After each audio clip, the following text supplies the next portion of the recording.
आलोक कुमार सोनी। धन्यवाद सभापति महोदय। यह विदित है कि द फाइनेंस बिल 2024 भारत सरकार के सभी फाइनेंशियल प्रपोजल को जो कि 2024-25 के लिए है को लागू करेगा।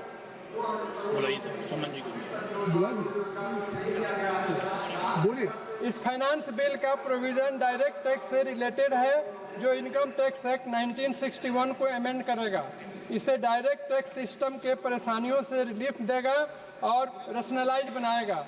यह विधेयक black money that is undisclosed foreign income and assets और इम्पोजिशन ऑफ टैक्स एक्ट 2015 को भी अमेंड करेगा ताकि लोगों को रोजगार मिले और भारतवर्ष में निवेश हो।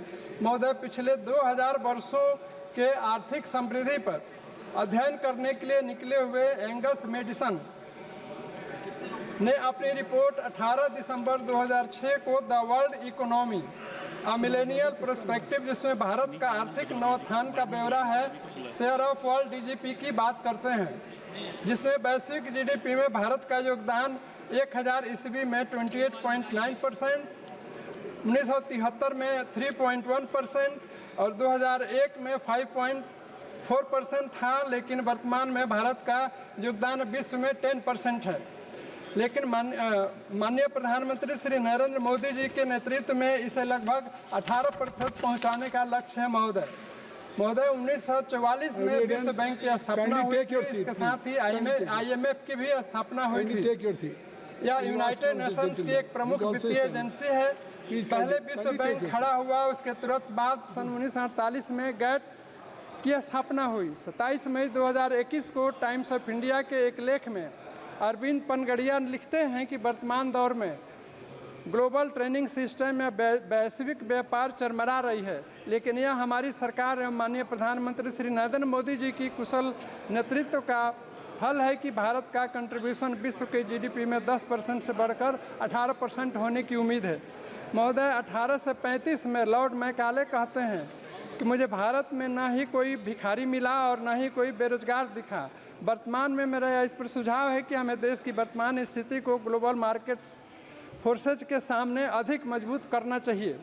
आज वर्ल्ड ट्रेड ऑर्गेनाइजेशन की नज़र में 144 करोड़ के भारत के बाज़ार पर है, लेकिन हमें यह सोचना चाहिए कि देश की उत्पादकता कैसे बढ़े और ग्लोबलाइजेशन से ज़्यादा फ़ायदा हमें कैसे मिले।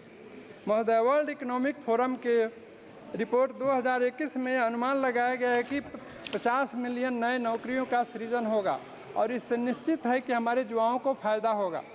महोदय, सौम्य कांति घोष जो कि state bank of India research किए हैं, कहते हैं कि फाइनेंशियल ईयर 2025 में CPI इन्फ्लेशन लगभग एवरेज 4.6% से 4.7% रहने की संभावना है।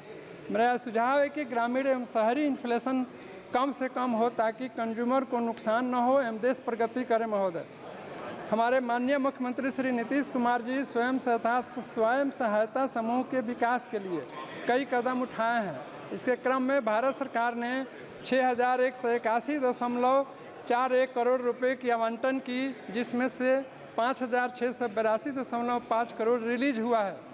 मैं इस सदन के माध्यम से शेष 498.87 करोड़ बकाया राशि की अविलंब जारी करने की आग्रह करता हूं। महोदय, 1844 में कार्ल मार्क्स अपनी book economic and philosophic manuscript में कहते हैं कि एक ऐसा समाज हो जिसमें न कोई राष्ट्र होगा, न कोई धर्म होगा, न कोई परिवार होगा, न ही निजी संपत्ति होगी। लेकिन यह विचारधारा हमारे भारतीय संस्कृति पर लागू नहीं होती है, क्योंकि हम वसुधैव कुटुंबकम की बात करते हैं, सबका साथ सबका विकास की बात करते हैं। महोदय, मैं इन्हीं सब शब्दों के साथ इस फाइनेंस बिल का समर्थन करते हुए अपनी बात समाप्त करता हूं। महोदय, धन्यवाद।